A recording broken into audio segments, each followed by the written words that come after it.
Hi everyone, myself Piyush and you are watching the speeding Gyan coaching classes. तो आज हम आपके लिए लेकर आए हैं half yearly science paper solution, जो कि बहुत धमाकेदार होने वाला है। इसमें हम आपको डिटेल वाइज क्वेश्चन का एनालिसिस कराने वाले हैं, जो कि आपके हाफ ईयरली में ही आने वाले ही हैं। और उनका जो क्वेश्चन का जो एनालिसिस है वो बहुत ही धमाकेदार होगा, जिससे आपको एनुअल एग्ज़ाम में भी हेल्प मिल सके। तो चलिए वीडियो को स्टार्ट करते हैं। ये मोस्ट एक्सपेक्टेड क्वेश्चन होने वाले हैं, जो आपको हाफ ईयरली एग्जाम में देखने को 100% मिलेंगे।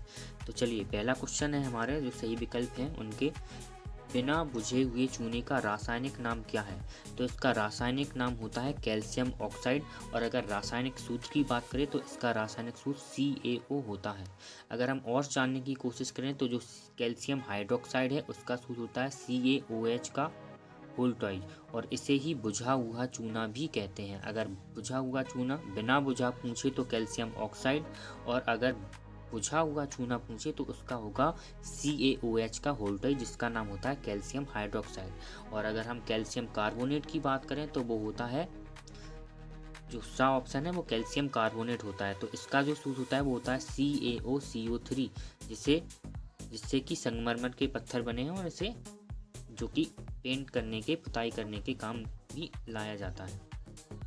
आगे देखेंगे कैल्शियम सल्फेट। तो कैल्शियम सल्फेट का जो सूत्र होता है वो होता है, कैल्शियम के लिए यहाँ पर Ca होता है, तो इसका जो सूत्र होगा वो होगा Ca, और सल्फेट के लिए लगाते हैं हम SO4, तो ये होता है कैल्शियम सल्फेट। तो आगे चलते हैं, अगला क्वेश्चन देखेंगे। तो एथेन में कितने सहसंयोजक बंध पाए जाते हैं? तो एथेन में कि जो सहसंयोजक बंधों की जो संख्या है वो 7 है। मादा लैंगिक अंगों का विकास व मासिक चक्र का नियमन किस हार्मोन के द्वारा होता है? तो जो मादा लैंगिक अंगों का जो विकास है या मासिक चक्र का नियमन, वो एस्ट्रोजन हार्मोन के द्वारा होता है। जो टेस्टोस्टेरोन है वो मानव में अंगों का विकास करता है, या जो मानवीय जो पुरुष की गतिविधियां हैं उनका विकास करता है। तो आगे का जो क्वेश्चन है, मनुष्य के शरीर में कितने जोड़ी गुणसूत्र पाए जाते हैं? तो मनुष्य के शरीर में 23 जोड़ी गुणसूत्र पाए जाते हैं, जिनमें से एक जोड़ी जो गुणसूत्र हैं वो लैंगिक होते हैं, जो कि बच्चे का निर्धारण करते हैं। उसमें 2 गुणसूत्र होते हैं, हर एक जो कि जोड़ा है उसमें 2 गुणसूत्र पाए जाते हैं। आगे देखेंगे, सौर भट्टियों में सूर्य के प्रकाश को केंद्रित करने के लिए क्या उपयोग किया जाता है? तो सौर भट्टियों में सूर्य के प्रकाश को जो केंद्रित करने के लिए अवतल दर्पण का उपयोग किया जाता है, क्योंकि वो जो किरणें हैं उन्हें एक बिंदु पर लाकर रखता है, जबकि इसका उल्टा होता है उत्तल दर्पण,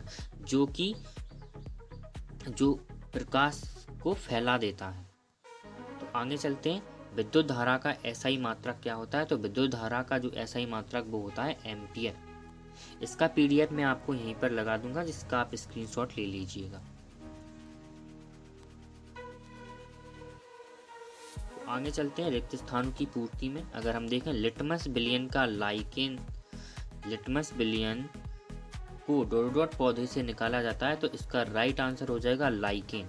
जो लाइकेन पौधा होता है उससे लिटमस बिलियन निकाला जाता है। लोहे के साथ निकेल व क्रोमियम मिलाने पर हमें क्या प्राप्त होता है? तो हमें स्टेनलेस स्टील प्राप्त होती है। जो इसका भी मैं एक स्क्रीनशॉट यहाँ पर लगा दूंगा, जो कि मिश्रित धातु हैं वो किस प्रकार से बनती हैं। तो आप देख सकते हैं, लोहे के साथ निकेल व क्रोमियम मिलाने पर स्टेनलेस स्टील प्राप्त होता है। सभी एल्डिहाइड में प्रकार्यात्मक समूह का सूत्र, तो सभी एल्डिहाइड में जो एल्डिहाइड है उसका जो प्रकार्यात्मक समूह का जो सूत्र है उसमें CHO होता है। इसी प्रकार अगर हम और कीटोन समूह की बात कर लें तो वहाँ पर जो प्रकार्यात्मक समूह वो CO होता है। क्या होता है? CO होता है। और डिटेल में अगर जानने की बात करें तो जो जैसे कि अगर कार्बोक्सिलिक अम्ल जो हैं उनके प्रकार्यात्मक समूह का सूत्र पूछे तो उसके लिए हमें COOH लगाना होता है। और अगर फिनॉल या एल्कोहल की बात करें तो उसके लिए हमें OH लगाना होता है। मतलब इसका अर्थ होता है कि अगर OH है उसमें तो वह एल्कोहल समूह से है, या CO है तो कीटोन समूह है, और यदि CHO है तो वह एल्डिहाइड समूह है, और यदि COOH होता है तो वह कार्बोक्सिलिक अम्ल का जो उसका प्रकार्यात्मक समूह है वो COOH होता है कार्बोक्सिलिक अम्ल का। तो आगे चलते हैं।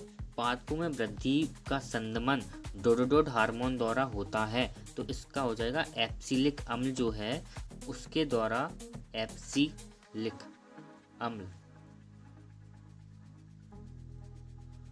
जिसे हार्मोन भी कहते हैं, तो उसके द्वारा पादपों में वृद्धि का संदमन होता है।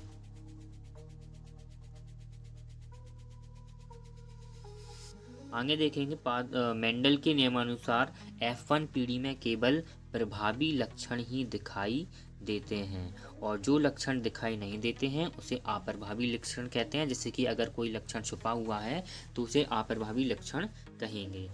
इसमें जैसे कि अगर लंबे और बौने पौधे में अगर संकरण या क्रॉस कराया जाता है तो प्रथम पीढ़ी में केवल प्रभावी लक्षण ही दिखाई देता है। जैसे कि अगर लंबा और बौना पौधा है तो केवल लंबे पौधे ही सभी प्राप्त होंगे, तो इसे ही प्रभाविता का नियम भी कहते हैं या प्रभावी लक्षण मिलता है। विभवांतर को मापने के लिए डोडोडोड यंत्र का उपयोग किया था, तो विभवांतर को मापने के लिए यहाँ पर वोल्ट मीटर का प्रयोग किया जाता है। विभवांतर को मापने के लिए वोल्ट मीटर का प्रयोग किया जाता है। और अगर हम और बात कर लें विद्युत धारा को मापने के लिए, अगर पूछे कि विद्युत धारा को मापने के लिए यहाँ पर अमीटर का प्रयोग किया जाता है। किसका प्रयोग किया जाता है? अमीटर का प्रयोग किया जाता है। तो ये बात आप ध्यान रखिएगा। तो आगे चलते हैं। आगे जो क्वेश्चन है वो सत्य या असत्य है, तो अब हम इसके बारे में देखेंगे। अपक्षेपण अभिक्रिया से आंवले लवण प्राप्त होता है, तो ये बात सत्य हो जाएगी। जो अपक्षेपण अभिक्रिया है उसमें BaSO4 बनता है जो कि आंवले होता है, सॉरी BaCl2 बनता है जो कि आंवले होता है। ये बात आप ध्यान रख लीजिएगा। तो आगे चलते हैं। विद्युत बटन में एनोड पर ऋण आयनों के एकत्रीकरण की घटना को एनोडीकरण कहते हैं, तो ये बात सत्य हो जाएगी कि जो एनोड पर ऋण आयन के एकत्रीकरण है उसे ही एनोडीकरण कहते हैं। ऐसे पदार्थ जिनमें अन्य पदार्थों को ऑक्सीजन देने की क्षमता होती है उत्प्रेरक कहलाते हैं, तो ये बात गलत हो जाएगी, क्योंकि जो ऑक्सीजन देने की क्षमता केवल ऑक्सीकारक में होती है। किसमें होती है? तो वे पदार्थ क्या कहलाएंगे? ऑक्सीकारक कहलाएंगे। क्या कहलाएंगे? ऑक्सीकारक। और जो उत्प्रेरक क्या करते हैं? तो उत्प्रेरक जो है वो अभिक्रिया की दर को बढ़ा या घटा देते हैं। क्या करते हैं? अभिक्रिया की दर को बढ़ा या घटा देते हैं। तो ये बात आप ध्यान रखिएगा। आगे चलते हैं। उत्तल दर्पण से सदैव सीधा प्रतिबिंब प्राप्त होता है, तो ये बात सत्य है, क्योंकि उत्तल दर्पण हमेशा दाईं ओर का प्रतिबिंब बनाता है जो कि सीधा होता है। अब हम बात करें अगर अवतल दर्पण की, तो अवतल दर्पण में सीधा और उल्टा भी बनता है, क्योंकि पहले और जो छठे केस में जो प्रतिबिंब है वो सीधा बनता है, जबकि जो चार केस हैं उनमें प्रतिबिंब वास्तविक भी बनता है। तो यहाँ पर दोनों बात क्लियर हो रही है कि जो अवतल दर्पण है वो सीधा प्रतिबिंब बनाता है और उल्टा प्रतिबिंब भी बनाता है। तो ये बात केवल उत्तल दर्पण के लिए सही होगी कि सदैव सीधा प्रतिबिंब बनाता है, तो ये बात सत्य हो जाएगी यहाँ पर। तो आगे देखेंगे। विद्युत परिपथ में सुरक्षा के लिए फ्यूज उपयोग किया जाता है, तो ये बात सत्य हो जाएगी कि फ्यूज का उपयोग किया जाता है विद्युत परिपथ में। प्रत्येक आहार श्रृंखला का प्रारंभ उपभोक्ता से होता है, तो ये बात भी सत्य हो जाएगी। चलिए आगे देखते हैं सही जोड़ी। तो यहाँ पर एमाइलेज है वो कार्बोहाइड्रेट का पाचन करता है। इंसुलिन हार्मोन जो है वो अग्नाशय से निकलता या स्रावित होता है। जो टेस्टोस्टेरोन है वो वृषण से निकलता है। जो पेप्सिन है वो पास से प्रोटीन का पाचन करता है। जो द्विविखंडन है वह अमीबा में होता है और जो मुकुलन है वह हाइड्रा में होता है। यहाँ पर एक जो एक्स्ट्रा है तो उसे अपन रहने देंगे। अंडाशय से ही मैं आपको और डिटेल थोड़ी बता दूं कि जो अंडाशय है उससे एस्ट्रोजन हार्मोन निकलता है जो कि महिला के जो विकास या मासिक चक्र का नियमन करता है। आगे देखेंगे एक शब्द में उत्तर। तो ऐसे यौगिक का नाम व सूत्र लिखिए जिसमें क्रिस्टलीकरण के जल के दो अणु पाए जाते हैं, तो उसका नाम हो जाएगा CaSO4, मतलब CaSO4 × 2 H2O, इसमें जल के 2 अणु पाए जाते हैं और इसे जिप्सम कहते हैं। क्या कहते हैं? इसे जिप्सम कहते हैं। और अगर यहाँ पर प्लास्टर ऑफ पेरिस का सूत्र जो कि पूछता भी है कई बार, तो उसका जो सूत्र हो जाएगा वो हो जाएगा CaSO4 इंटू हाफ H2O। कितना? Half H2O।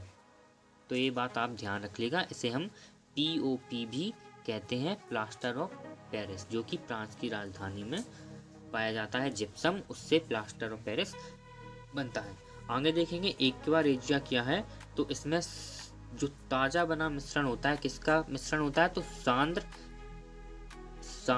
H2SO4, सांद्र H2SO4 मतलब सल्फ्यूरिक अम्ल, और सांद्र HCl मतलब हाइड्रोक्लोरिक अम्ल, जो कि 3:1 के अनुपात में होते हैं। किसका क्या होता है एक्वा रेजिया? तो यह ताज़ा बना मिश्रण होता है, किसका होता है? सांद्र H2SO4 और HCl मतलब सल्फ्यूरिक अम्ल और हाइड्रोक्लोरिक अम्ल, जो कि 3:1 में होता है। आगे देखेंगे साइक्लोहेक्सेन का जो सूत्र है वो क्या होगा। तो साइक्लोहेक्सेन का सूत्र होगा C6H12, C6H12। ध्यान रखिएगा। हमारे शरीर में पाए जाने वाले श्वसन वर्णक का नाम लिखिए। तो जो हमारे शरीर में पाए जाने वाला श्वसन वर्णक है वह हीमोग्लोबिन है। क्या है? हीमोग्लोबिन, जो कि रक्त में मौजूद होता है, हीमोग्लोबिन। ध्यान रखिएगा। दर्पण का सूत्र लिखिए। तो दर्पण का सूत्र होता है 1/F बराबर 1/V प्लस 1/U। ध्यान रखिएगा, 1/F बराबर 1/V प्लस 1/U। अगर यही सूत्र लेंस के लिए पूछे तो क्या होगा? तो लेंस के लिए सूत्र होगा 1/F बराबर 1/V प्लस 1/, यहाँ पर प्लस की जगह क्या हो जाएगा? माइनस हो जाएगा। केवल क्या हो जाएगा? माइनस, और चीज़ें वही रहेंगी। ध्यान रखिएगा। और आवर्धन का जो सूत्र होता है वो क्या होगा? तो दर्पण के लिए यदि आवर्धन का सूत्र पूछे तो वो होगा -V/U या फिर H डैश अपॉन में H, H डैश या अपॉन में H। लेकिन यही सूत्र अगर लेंस के लिए पूछ रहा है, लेंस के लिए, किसके लिए पूछ रहा है?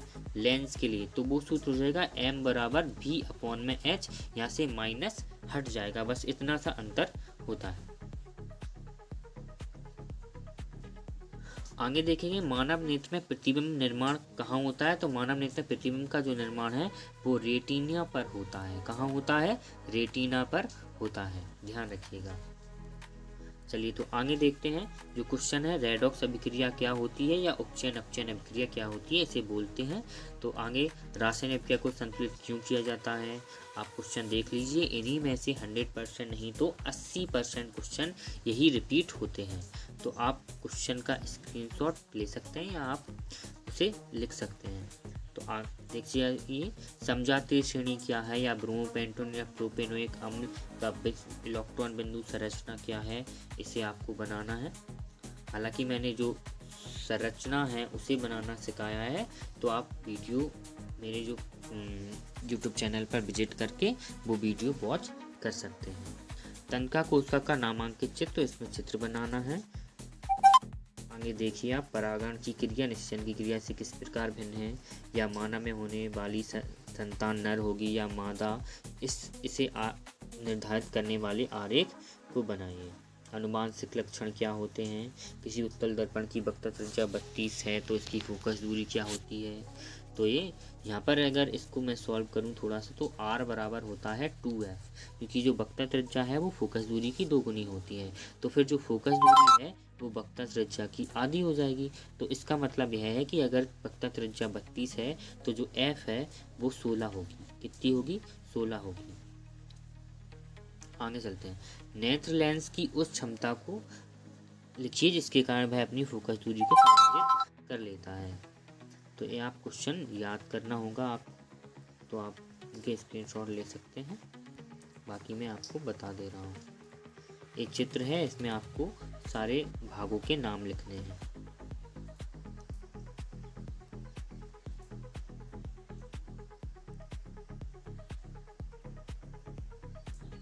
तो आशा करता हूँ आपको वीडियो अच्छा लगा हो। अपने दोस्तों के साथ शेयर कीजिए प्लीज़।